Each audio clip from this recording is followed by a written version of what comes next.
There's something that millions of men over 55 do every night without realizing it.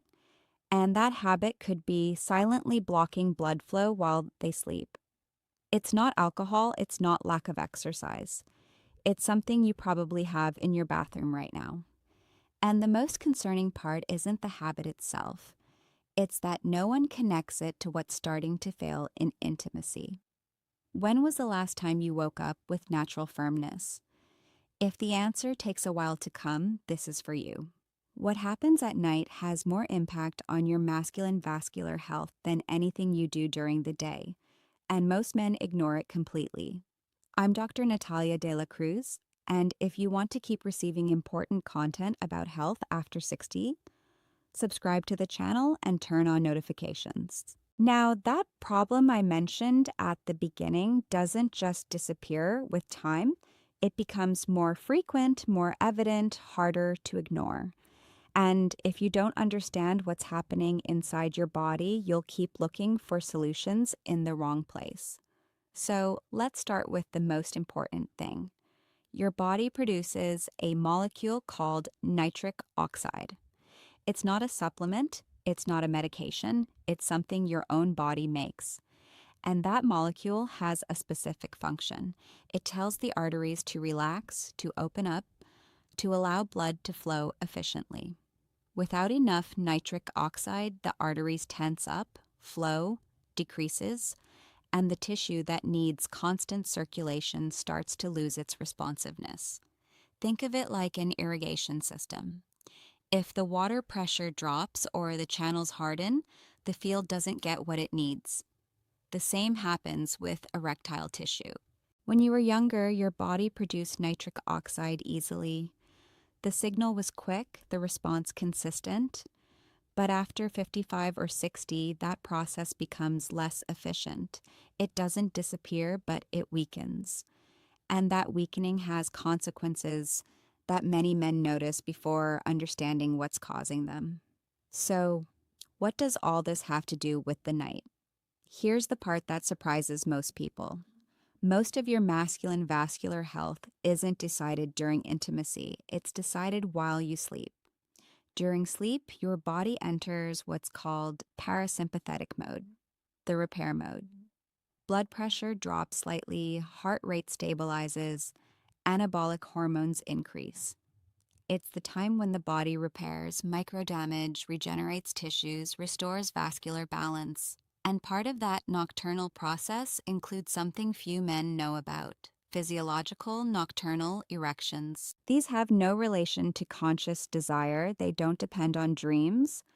They're automatic reflexes from the nervous system that send blood flow to the erectile tissue to oxygenate it and maintain its elasticity.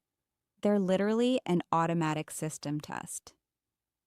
When that process works properly, a man wakes up with a spontaneous signal. When it weakens, the signal disappears. And most men call it normal aging. But it's not always that. Sometimes it's a sign that the nocturnal repair system needs support. Now, what can block that system? There are several factors, but there's one that comes up in my consultations with a frequency I think is important to mention. It's not the most well-known, but it's one of the most underestimated. Strong antibacterial mouthwash used every night.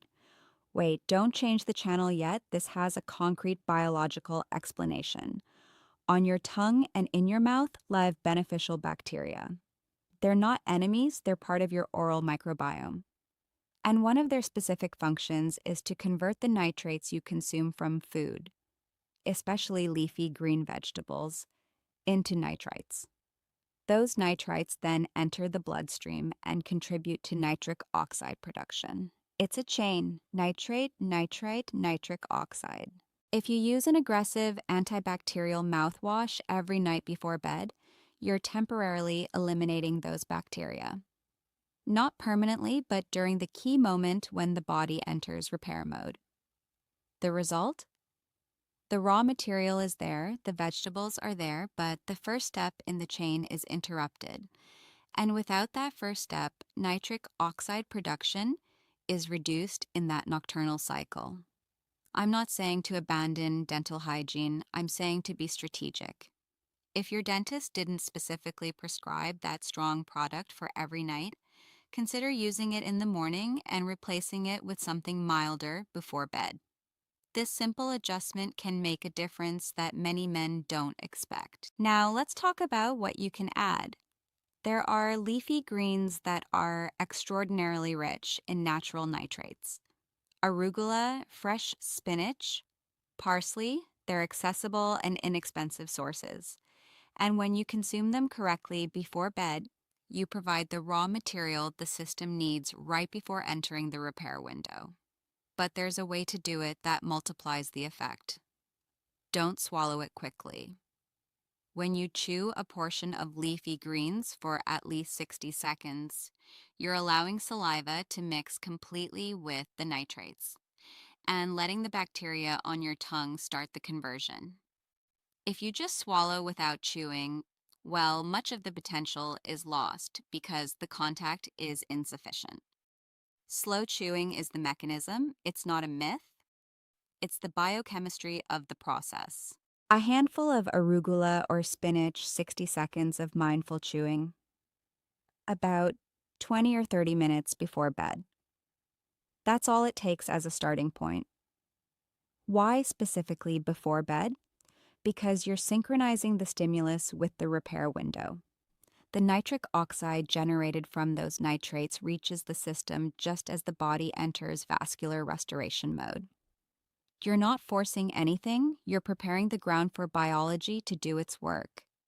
It's the difference between pushing blood through rigid pipes and lubricating the gates before the nocturnal maintenance team gets to work. Now, there's something else that interferes with this process, and it affects a huge proportion of men after 60. Nighttime sugar. When you consume desserts, refined flours, or sugary drinks close to bedtime, your insulin spikes, and elevated insulin directly interferes with the function of the endothelium, which is the inner layer of your blood vessels. The endothelium is where much of the nitric oxide is produced. If it's inflamed or under metabolic stress, the signal weakens. More nighttime sugar equals more inflammation. More inflammation equals less nitric oxide availability. And less nitric oxide at night means the repair system operates under unfavorable conditions. You don't need an extreme diet, just make your dinner light and free of glucose spikes. Protein, vegetables, healthy fats, no desserts, no refined carbs, no sugary drinks after 6 p.m. if you can avoid it. This adjustment, combined with the leafy greens before bed, can transform the nocturnal metabolic environment in just a few days. What else could be silently blocking the flow? Chronic stress. When the body perceives a real or imagined threat, it releases adrenaline and cortisol. Adrenaline constricts blood vessels. It's a response designed for survival, not intimacy. And if your nervous system spends the day in alert mode, there's a high chance it hasn't deactivated that response by bedtime. A mind on alert keeps arteries tense, and tense arteries don't allow proper flow during the nocturnal repair cycle. There's a simple tool that can make a difference before bed. Sit on the edge of the bed. Inhale through your nose for a count of 4. Hold for 2 seconds. Exhale through your mouth for a count of 6. Repeat 5 times. This breathing pattern directly activates the parasympathetic system, the rest and repair system. It's not advanced meditation, it's basic biology. When you lower cortisol before bed, you open up space for the vascular system to enter restoration mode more efficiently. Now, I want to give you something I consider essential for those who want to go further with this process. There's a medical guide to avoiding mistakes that damage the prostate after 60. Available in the pinned comment below the video. I mention it because many of the factors that affect masculine blood flow also have a direct relationship with prostate health. They're interconnected systems. The inflammation that deteriorates the vascular endothelium can also affect the prostate. The insulin resistance that harms nocturnal flow also has hormonal implications that impact that gland.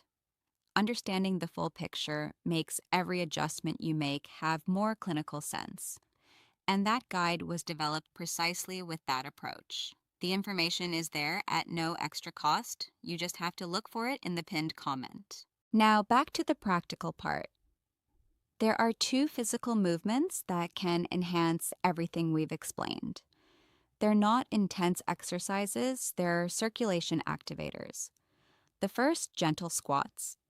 The legs have the body's largest muscles.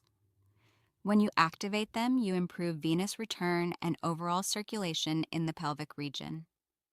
You don't need weights or intensity. Place a chair behind you.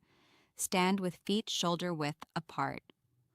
Lower slowly until you almost touch the chair, then rise back up. 10 or 15 repetitions a few hours before bed. You're activating the body's natural pumping. You're preparing circulation to respond better when the leafy green ritual does its work at night. The second, pelvic floor exercises. The pubicoccygis muscle helps maintain flow during an erection. If it's weakened, there can be what's known as venous leakage. The blood enters but doesn't stay. To identify that muscle, the next time you urinate, try stopping the flow briefly. That's the muscle. Then, at another time, contract it for 5 seconds. Relax, repeat 10 times. 2 or 3 sets a day are enough. No one will notice, it requires no equipment, and over time, strengthening that area improves response stability. Why combine movement with the leafy green protocol? Because the chemical ritual prepares the arteries while movement prepares circulation. One without the other can work in a limited way. Together, they amplify each other, chemistry and mechanics working in the same direction. Before closing, I want to talk about something few doctors mention in this context. Tobacco. Not as a sermon, but as a concrete physiological fact. Each cigarette generates free radicals that directly damage the vascular endothelium. And the endothelium, remember, is where nitric oxide is produced. Accumulated damage reduces production, stiffens arteries, and deteriorates exactly the system we're trying to restore with everything we've discussed. It's like trying to water a garden while perforating the hose from the inside. I'm not here to judge habits. I'm here to be clear about the biology. If you smoke, reducing that exposure will have more impact on your blood flow than any nutritional adjustment or supplement. It's a clinical reality. Now, let me summarize the complete protocol we've covered. 20 to 30 minutes before bed, take a handful of fresh arugula, spinach, or parsley. Place it in your mouth and chew slowly for 60 seconds. Not quickly, 60 mindful seconds, then swallow calmly.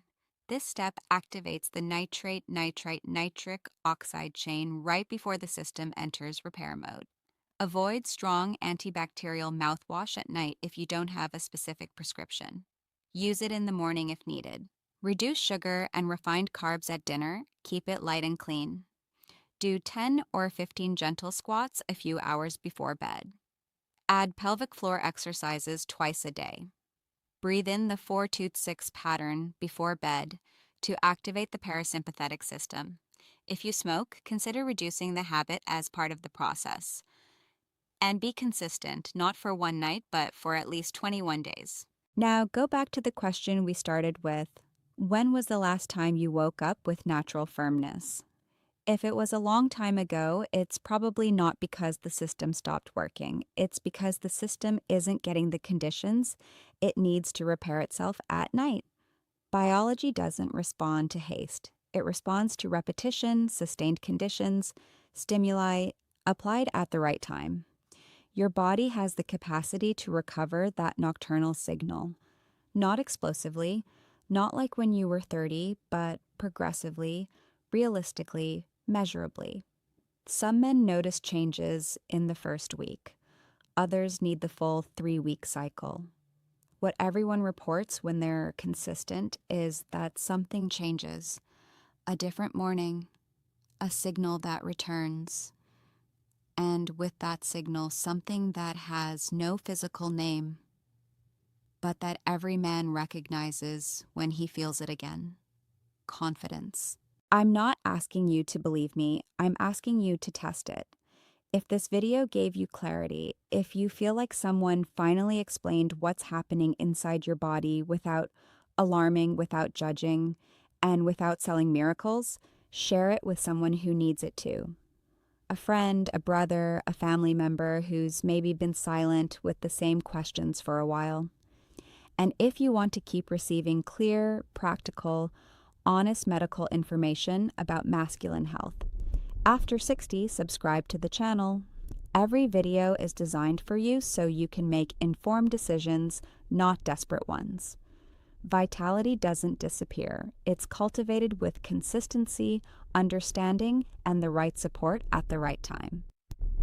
Take care of your body, respect your rhythms with professional commitment. I'm Dr. Natalia de la Cruz.